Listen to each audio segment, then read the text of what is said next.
I, Okay, got it. okay. So the artist I've chosen, it was a very random way of choosing it. I just Googled Latin American artists, women artists, and she was one of them. I have heard about her before, and I've seen her works, but I didn't know who she was exactly. And I started researching, and it was funny. I got interested, and for selfish reasons, because she has messages. Hi. She has her practice has something a lot that I thought I could help my practice, feed my practice. She uses little figurines, and she's kind of humor. She works with humor. So I thought, oh, this is going to be good for me. But in the end, I thought for researching, I found out that she's very interesting for us, for our group, because she was born in Argentina, which also made me feel, oh, great, Argentina. I love things from Argentina.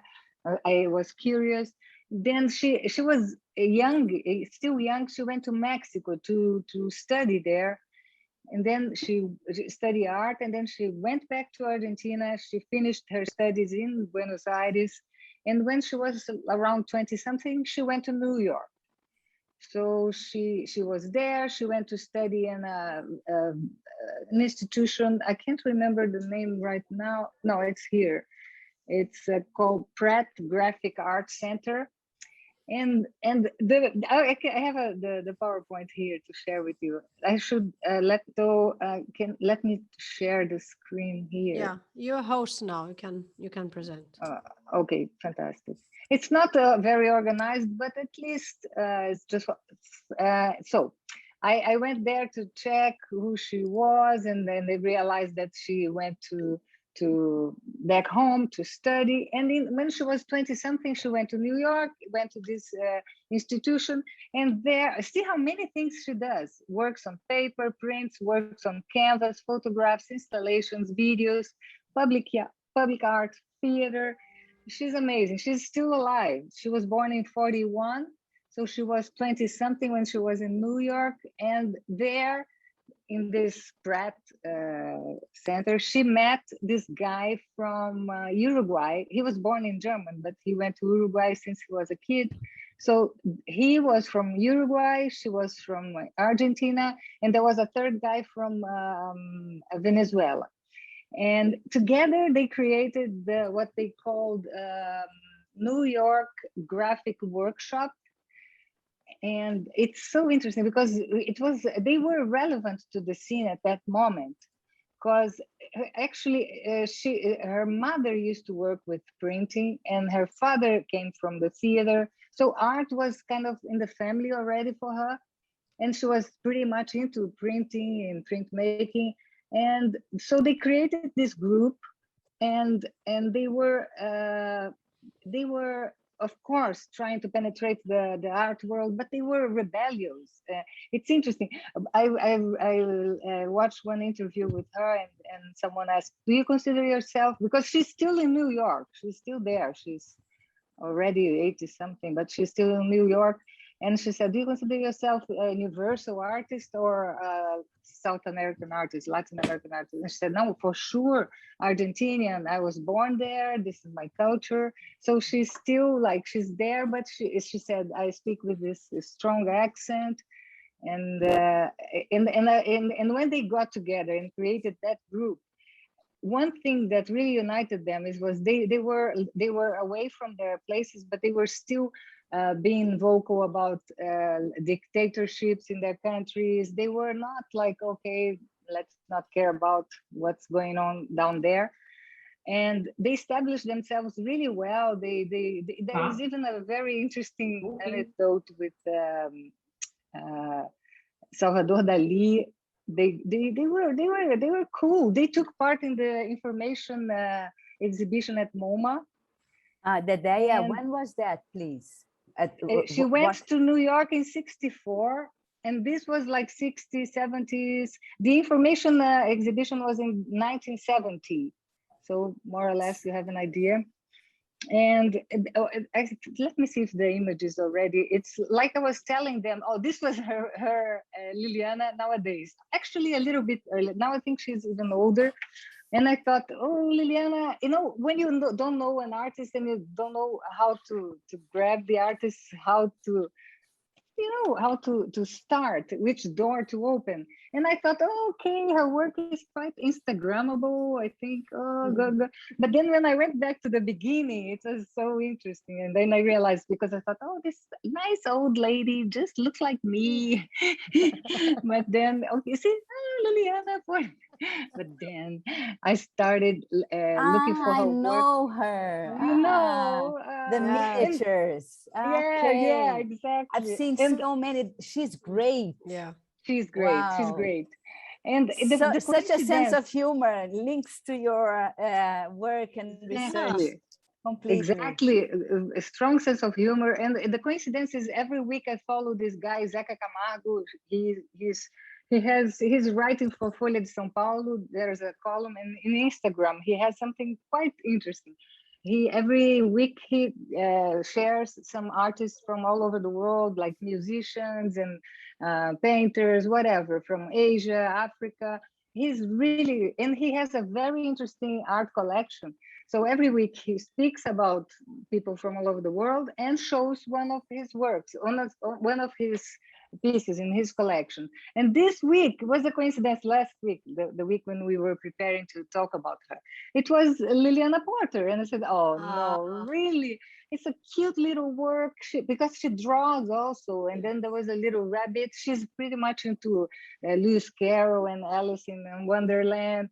And then I said, what a coincidence. Wow. This was meant to be. So I went there to research, and then I found this was in her beginning in New York. This is the Uruguayan guy. They worked together. And the thing about them is, like, of course they had to survive to be in the art world, but they were rebellious. They had institutional critique, like, you know, they were there, but they were questioning. They were like young. What's his name? Do you know? Yeah, it's a German name. It's Louis. No, it's probably Louis Kamenitzer. I can write it down later on the Blaw WhatsApp group. Yeah, it'll be great. Thank you. Kamenitzer, because, you know, it's inevitable. I don't think we should, or we need to know a lot about the artist's personal life or private life, but, you know, it's kind of, you are used to. So I found really intriguing this photo, and I thought about them working together. And I read somewhere they were a couple, but then I didn't find anything else about it. I don't know if they had a family, they were married. I don't know nothing about that, but I know he's still a professor, a teacher. He's an artist. He's also, I mean, he has a name. I think she is more famous. I mean, than him. But I even read an interview. I think he gave for the Guggenheim or something foundation, and he loves teaching. And he entered more to. But I think I don't know. It's my fantasy. I think together they had the same. They were in the same vibe at the time, and they were like, let's say, in the information show in MoMA, where Edward Sica took part too. And they presented. Andrea, this picture, it's a work. It's a work. Yeah, that's one of the interesting. things. Is it a drawing? Yeah, there is. One of the things about her is she was pretty much into questioning representation.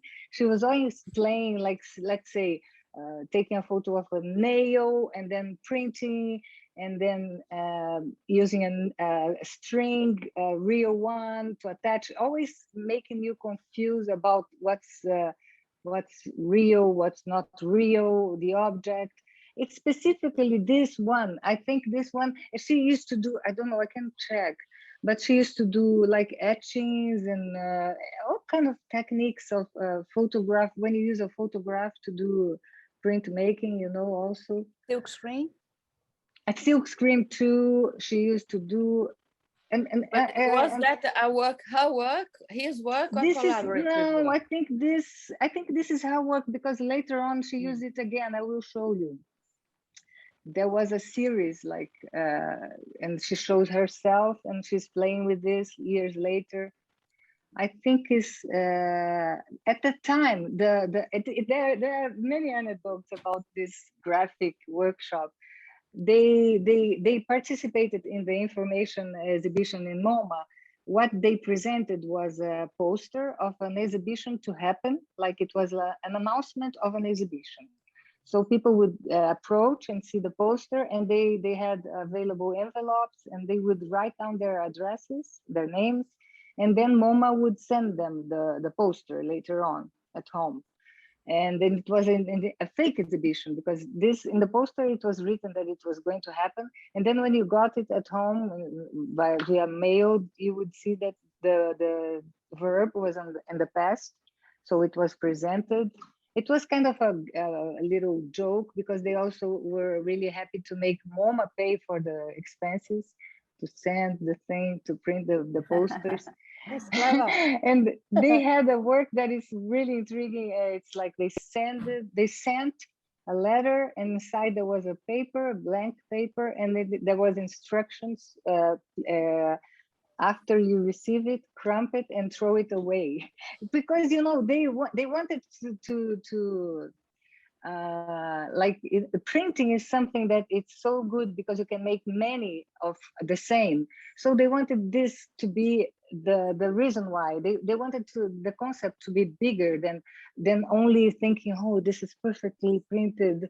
Oh, okay. So what they did also, they created a manifesto, and they stating what they thought about all these issues, and then they sent it to people from the galleries, museums, artists, friends, and together with the thing, they sent a cookie, and then it was called the Cookie Manifesto. So they like to make this kind of little jokes. And the best one is they created a fake artist. His name in Portuguese, at least, is quite intriguing. They wanted to create, they knew the art world was expecting something colorful, vibrant from Latin artists, but that was not what they wanted to do. So they created this fake artist. I forgot his name, I can find in a minute. And each one of them would every now and then create something for that artist to make money, only to make money. It's just like, you know, if someone said, oh, I do need to sell some work, but you know, it's really kind of practical. So let me see if I have the name of the guy, because it's really funny in Portuguese. As if they had a pseudonymo, né? Exactly, exactly. If they were a writer, they would use another name, but as an artist, just to sell and to earn money and to be very commercial, they could alter ego, and could be used for any one of them. His name was Juan Trepadori. I wonder if there's still some work from Juan Trepadori around the world nowadays. I don't know. But regarding to the name, actually, I have a question. You said that you have like a New York graphic shop. This is the name of the exhibition or the name of the group? No, I'm sorry. The group was New York Graphic Graphic Workshop. And the exhibition, that famous one in MoMA, is Information. It's called Information. And it was in 1970. But my question is regarding to the name. All the time they sign or they present a work, the signature is with the group, or we have this pseudonymo, or how they sign the work? No, I think the New York Graphic Workshop was this collective. They called, even somewhere I read, collective. And this guy, not always, but if they wanted to really be commercial, actually, it might be one of his works, doing this, creating this. It's just, I mean, I don't know how far they they went with this guy pretending he was a guy that no one knew where he was, and he was like eccentric. So I don't know for how long this lasts, but the idea is just show that they were not pretty much into. They didn't. I think Liliana didn't like the way America was like full of wasting and consumerism, and so they were. I think the word that defines them. They had this artistic freedom. They valued this, and so they were there being very competent. You know, they had a very funny anecdote, because Salvador Dali was in New York making experiences to print something, and they were helping him. And suddenly they were going to do a work for him. They realized that Dali was not going to be in town to sign the prints after they were ready. And then Liliana told him, why don't you sign the paper beforehand, and then we print it when it's ready? And he agreed. He found it was a wonderful idea, and he started using this as a method for him until the day when, I don't know if it's also just a joke, there was a truck or something that was, the material was stolen. So many fake Salvador Dali were around, but the difference was this time the signature was real. It's like a fake art, but you cannot go by the signature. Also, this is not Dali's signature. No, it was Dali, but the paper was used for a fake work. So, you know, she had this very exciting beginning there in New York, I think. Yeah. And then she went to teach. Yeah. She taught, this guy taught to her partner at the time. I don't know how far they went also. But later on, she got the Guggenheim fellowship. She enjoyed this and other awards, and then she exhibited all over the world. You see, she's represented by a Brazilian gallery, and it's amazing to see how very naturally she changed from one medium to another, being very contemporary. I mean, this is something very useful, very common nowadays. You have an artist that paints, and then the other day he's doing videos, but she is from another generation, and she did that very naturally, gradually in time, and eventually she did even theater plays. And she's still productive. She showed in, let me see which pictures I have here. Oh, this is also something really interesting also from them. Instituto Contenido. This is Liliana Porter. This is a printing of the shadow of two azeitonas. How do you say olives? Olives. So the person to receive this Marcia, remember you because you like mail art. This is kind of mail art. You would receive this, and then when you open, it's the shadow of two olives. So you add the olives yourself. So she was kind of. But I think that olives, it's at least in Portuguese, it's an anecdote. It has to do with the military dictatorship. Oh, fantastic! There is a meaning for sure, because the olives are green as the militaries, and you know this shadow. There's a meaning there. I'm quite sure. You're right. You're totally right. Probably related to that. Yeah. And I think it was shown. Centro de Artes Visuais Instituto Buenos Aires, Argentina. Yeah, that's true. Because you know that the timing and you're right. Probably has to do with this. In Brazil, os azeitonas, there was a name to indicate the militaries, and it might be the same in Argentina as well. You're right. You're totally right. And the shadows, they seem fits as well.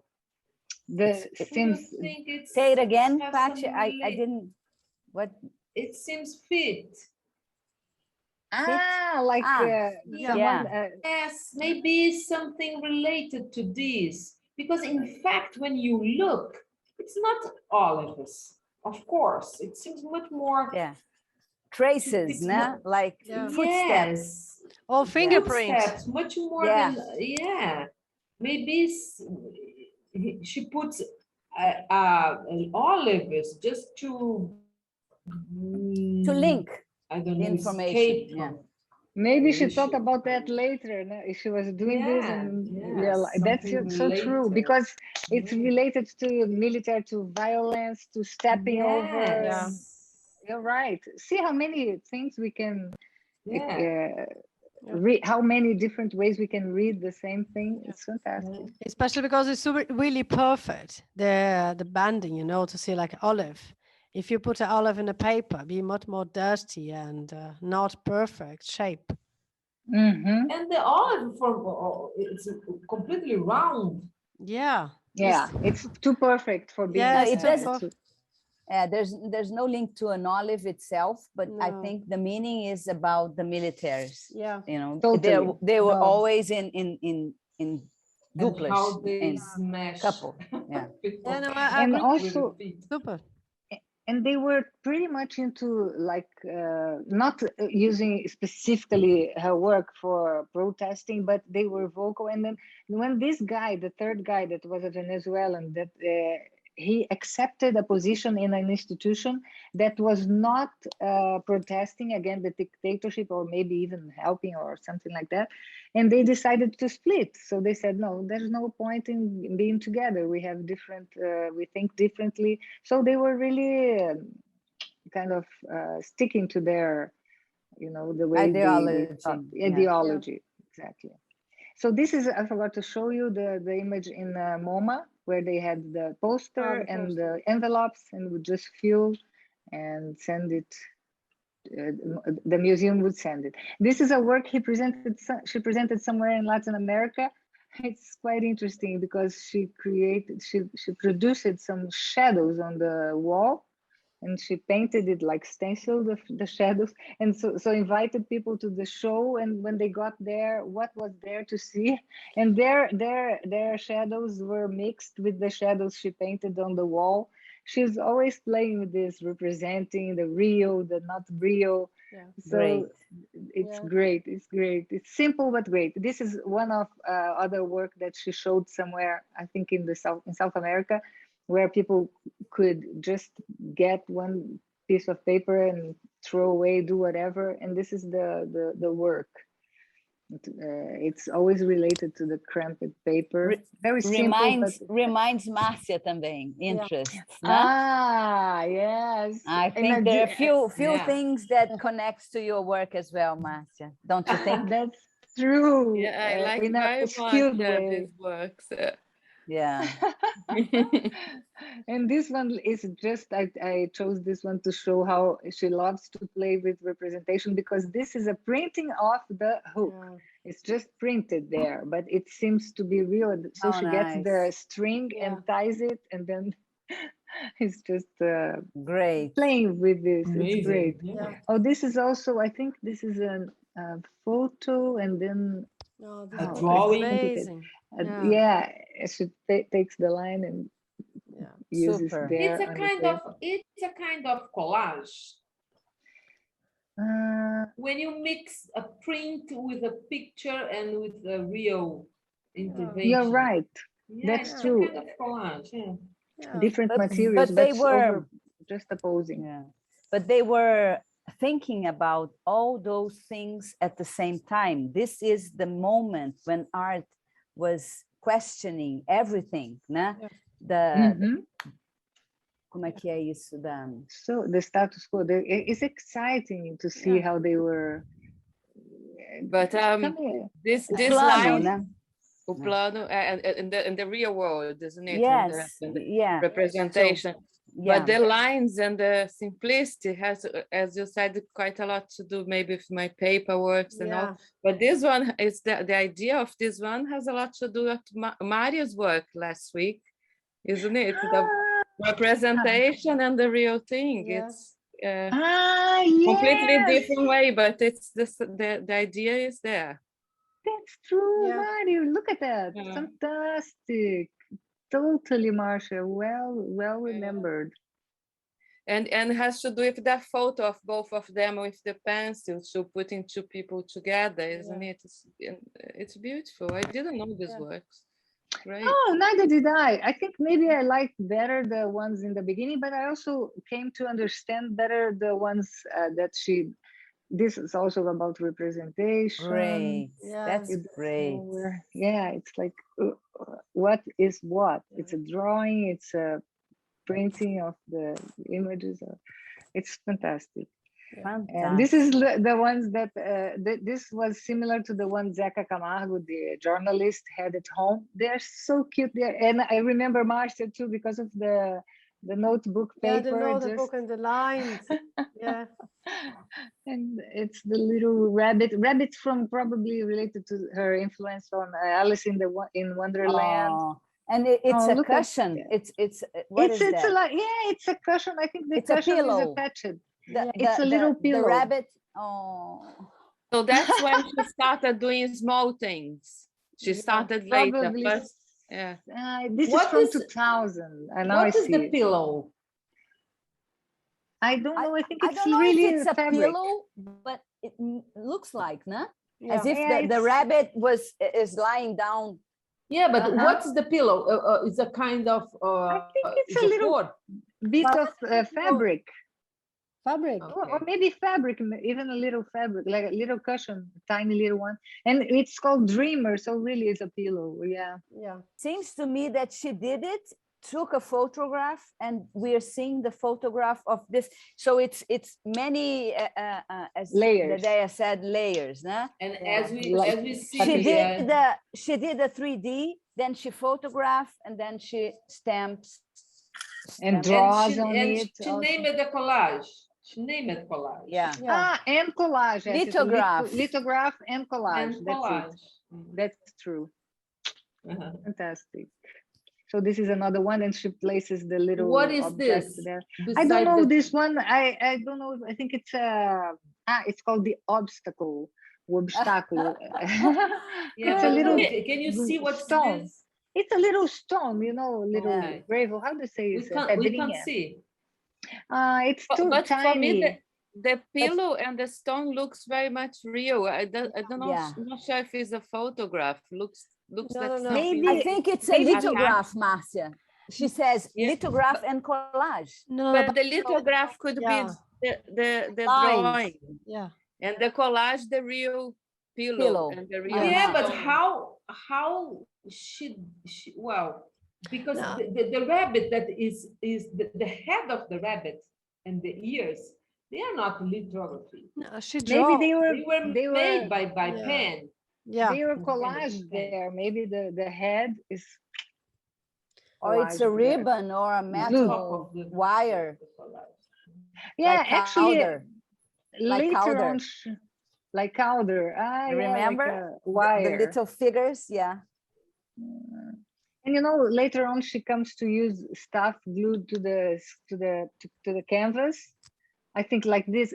I set aside this one because it reminded me, of course, Cildo Neirelles, the work that he has in Inhotim. How is it called? Red, vermelho, and it's related to the military. For me, it reminds me Nelson Lerner. There's a lot of Mickeys. Totally, that has a lot to do with his work. You're right, because she collects those figurines. She goes to antique shops, markets, and she collects those ugly little porcelain or plastic stuff and uses a lot.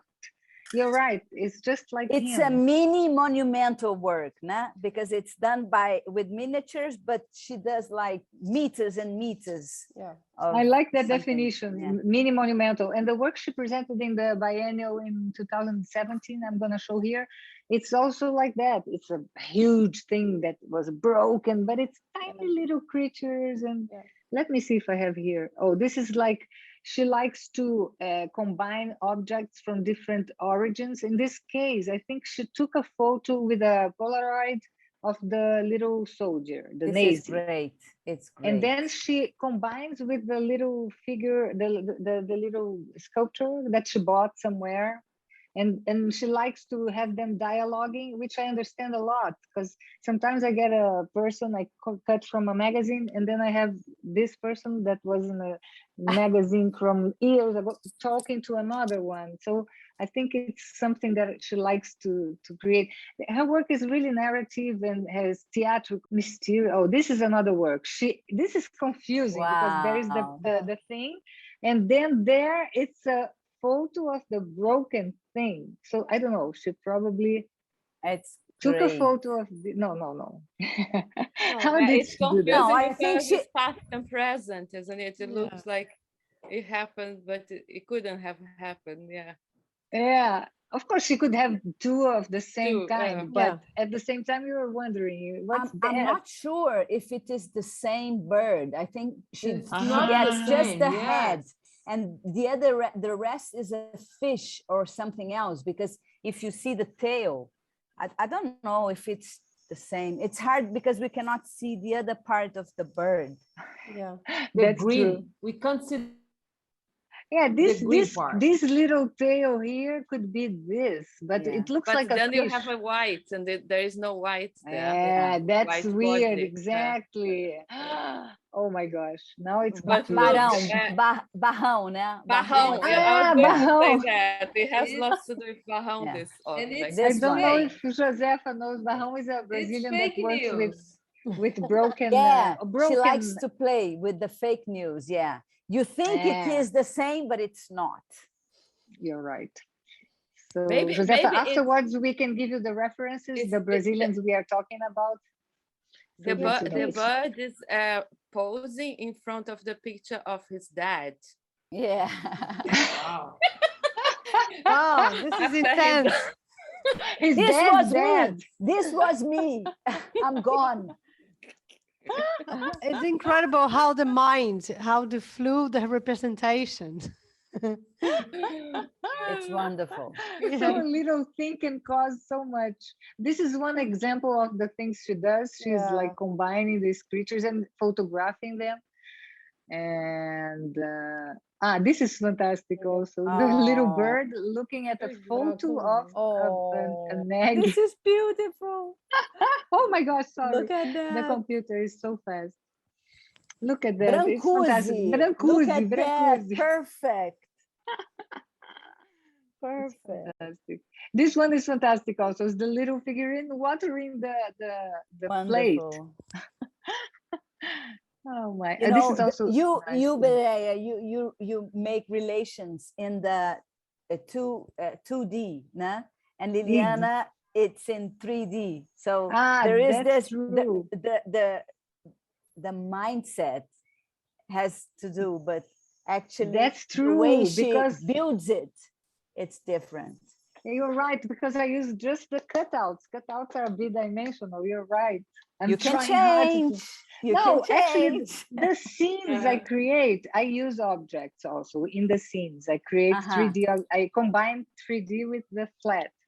But it's also, that's true. Invite other options, objects. You're right. That's why I told you this was a selfish choice. Wow. So this is the man with the axe, and he's destroying everything. This was in the biennial in 2017, and the back here is a piano. It's like a huge real thing, one. A real one. I saw this work. It was amazing. I've been there and I didn't see it. No. I saw. It was fantastic. I lost it. And I was trying to figure where she was showing, just because I don't know much about biennial. I have been to the last one, and it was my first biennial. And I was wondering, was she representing Argentina or what? And then I think Argentina was not, didn't have like a... No. She wasn't. No, she wasn't any pavilion. Her work was in one separated. When you go like international spaces, but she has like 2 big rooms. But like inside the Bienalle, like the big pavilion, the pavilion principale, no? Okay. Because I think Argentina normally, I don't know if they have like a pavilion. They for don't that. have they don't have a probably pavilion. no. This is so actual, it's so pavilion. up to date. Nah? We can put Bolsonaro there. Nah? Yes, disrupting everything. This little creature is destroying a whole country. But let's see. Actually, this is intriguing to see next year. who will be the artist represent the Biennale in Brazil, you know? That's be interesting to who see. is the one to choose I don't this? know. The government. The government. Oh no! Let's see. Gosh. No, there is a Biennale, how to say? Commission, but the commission is determined by the government. Oh my gosh, But I don't look at even this know. one, it has the thing of- Maybe Regina Duarte, That's what I thought. I thought she is going to our invite cultural her to go. secretary. But this one has the past and the present. That's Yeah, interesting. it's lovely. She probably drew on her own skin, don't you think, to make the photo? Yeah. That's lovely, isn't it? Yeah. And She's so that photo, the photo she took with him. I think it's the same. Yeah, I think so. Yeah, she just placed herself. Yeah, not the same photograph because another one has his hair, his arm in his shoulder, her shoulder. Oh, But, you have a photographic memory. Yeah, but I believe it was the same series, you know, when you did something. They took more than one, yeah. Yeah. Ah, I see. Yeah, I think that's it. I didn't add anything else. Oh, but this is brilliant, Andrea. I love it. It was so good to get to know her. And you please, guys, if you manage, go to her website because this is just 1/10 of what she is. But actually, I'm really surprised because I just very familiar with her last works. You know, these miniaturas that but I believe Mercedes have the best, you know, combination. Say again what you said. Mini monumental work. Mini monumental work. I'm gonna write this down. Yeah, it's very good. I was intrigued by how the perspective is very important for her because everything changing according to the perspective that you see. So if even the early works and the last works, the pictures are really well taken. So we have like a one point of view, but if you change it, all the relations in the work will change as well. So I think that's a great thing on her work. She has an eye for this. That's a pity that we only see it on photos because if you have like multiple views, we're gonna have multiple impressions of that as well. That's true. To be there because it's an installation. It's huge. Yeah, and this mix like of the toy with everyday object with very traditional art and put in a melting pot.